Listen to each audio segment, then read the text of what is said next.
set to release details of the use of the President's Social Fund. President Aquino himself instructed the presidential management staff to make the details available to the public. Elena Luna with the details.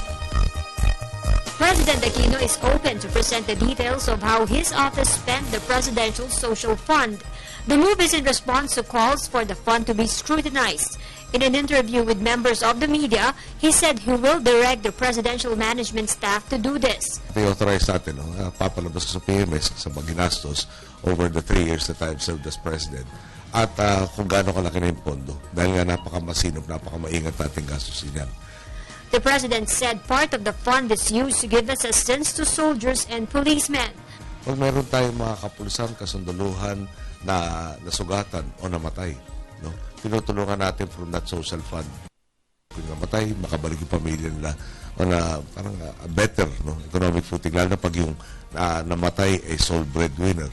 No? Tumutulong sa education ng mga anak kung kukulangan yung mga naka-establish na ibang mga pondo pa. May mga nagpapagamot at diyan rin dinadaan sa social fund. The chief executive gave assurance there is no violation of law in the use of the proceeds from the Malampaya gas project. Nakalagay doon sa batas na nag-authorize na gamitin yan ay dapat sa energy or energy-related. No? So ano yung energy-related? For instance, kung tama-tanda ko yung city electrification program natin, dyan natin kinuhanan ng pondo. Yung energy, yung protection ng ating energy assets, no?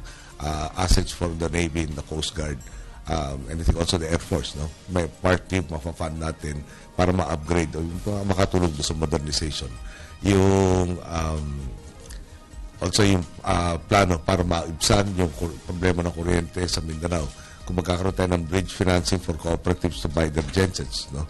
Dyan ay kukunin sa Malampaya Fund. Again, napakahigpit ko na insist pag Malampaya, dapat yung energy or energy-related purposes or paggagamitan ng pondong yan. The same fund is also used by the President to help victims of calamity. Paano mo i-itemize yung calamity fund bago dumating yung calamity? Okay. Meron ka dapat talagang standby na pondo dyan, pantugon sa pagdating na sakuna na hindi naman natin siyempre pwede ma-predict. There have been calls to remove the funds from legislators and turn these over to the executive branch. The President thanked those who have expressed trust in him, but he said this cannot be done under the Constitution.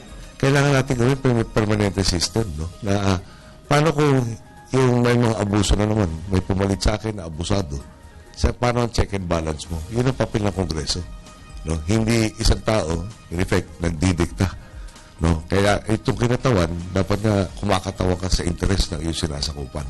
So, yun ang nakalagay sa ating saligang batas, may division of powers under the 3 branches of government para nga mag-serve na check and balance on each other para wala mag-aabuso. For the People's Television, Elena Luna.